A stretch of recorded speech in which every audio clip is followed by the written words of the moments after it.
जोङो 2000 मायथाइनिफ्राय दिनैसिम जों 25 बोसोर जाबाय बेवहाय जोङो खेरायै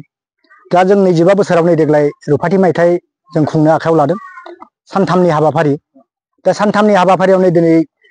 26 अक्ट'आव दिनै गिबि हाबाफारि दङ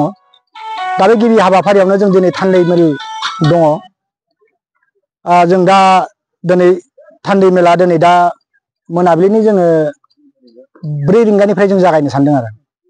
ओरैनो हाबाफारि हिसाबै जेनेबा आलासि गाहाय आलासि हिसाबै सोरखौ हांख्रायनाय जादों ओरैनो दा गाहाय आलासि हिसाबै जोंनिनो दा थाखानाय एमएलए जोंहा प्रमद बरठाकुर बिश्वनाथ समस्तिनि आरो लोगोसे नै जोंनि साखाथिनिनो अरुणाचलनि जिथुनाखि एमएलए बिथाङाबो दा मिनिस्टार जाबाय बिउराम वागे बिथाङाबो फैगोन आरो लोगोसे जोंनिनो धोरोम आफादनि सेन्ट्रेल बडिनिफ्राय गागि आफादनि गाहाय नेहाथारि फैगोन माबा रबिराम मुसाहारि रबिराम रामसियारि आरो लोगोसे लाइमोननि नेहाथारि किरन बसुमतारी बिथांमोना नुजाफैगोन आरो लोगोसे जोंहा जोंनिनो नै दा गोदोनि सुथिया समस्तिनि जिथुनाखि बारग' एमएलए प्रानेश्वर बसुमतारी बिथांखौबो जों हांख्रायदों बिथाङाबो फैगोन आरो लोगोसे बिदिनो जों फारफ्रोमनिफ्राय लानानै दिनै साहित्यनिफ्राय लानानै फरायसा आफादनिफ्राय लानानै आरो ब्रह्म समाजनिफ्राय लानानै आरो लोगोसे जोंहा नैबे मण्डलि समाजनिफ्राय लानानै जों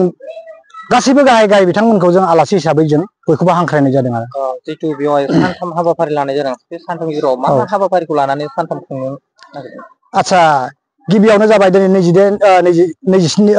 22 अक्ट'आव जों दिनै डेलिगेट जागोन दा डेलिगेट थांखांनाय लोगो लोगो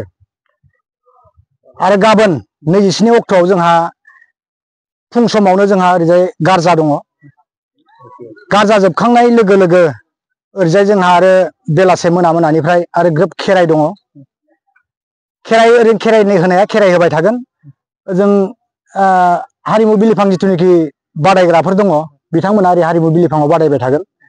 थिग बेबायदियैनो जोङो 27 तारिखखौ जों बारग'हरगोन बेनिफ्राय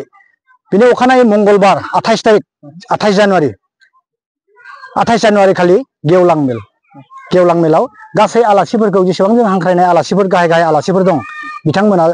28 अक्ट' खालि गासैबो नुजाफैजोबगोन आरो बेहाय जितु खेराइ होगोन बे खेराइ होनायाव जितु जायो बेखौ गुबुननिफ्राय लाबोनाय जागोन नामा नंगौ बेखौ जों गुबुननिफ्राय लाबोनाय जागोन बे जाबाय दौदिनिया जाबाय चिरांनि औ दा बेनो जोंनि गोसो गोरबोनिफ्राय जोंनि नदुवार दख'रा गुदि बाथौ आफादनि जानानै आं बेखौनो खावलायहरनो लुबैदों जे जायखि धोरोमानो जा बा जिखि समाजनियानो जा जोंनि नैबे खेराइ फोरबोआव जाहाथे बयबो लैहोर फैनानै नायफैयो गाजा गोमजा जोंखौ मदद खालामफैयो बिनि थाखाय आङो रायजो राजा आइ आफा बयखौबो दिनै दख'रा आफादनि जानानै आं बयखौबो हांख्रायनाय आरो खावलायनाय जाबाय आरो जों थावनिया जाबाय जोंनि नदुवार दख'रा खेराइसालि थावनिया जाबाय 1 नं फाख्रिगुरि साखाथियावनो अलंबार गेजेर आरो गोजौ फरायसालिनि जिथुनाखि गेलेग्रा फोथार बे गेलेग्रा फोथारनि साखाथियावनो 1 नं फाख्रिगुरि खेराइ थानसालि होननानै नुनो मोनखागोन आरो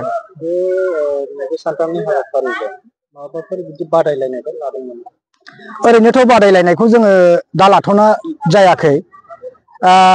दा जों माथ्र बेनो हारिमु बिलिफांखौ जों लाफानाय जादों बिदिनो जोङो थुनलाइयारि बादायलायनाय बायदिसिनाफोरखौ जों दा लाथ'नाय जायाखै आरो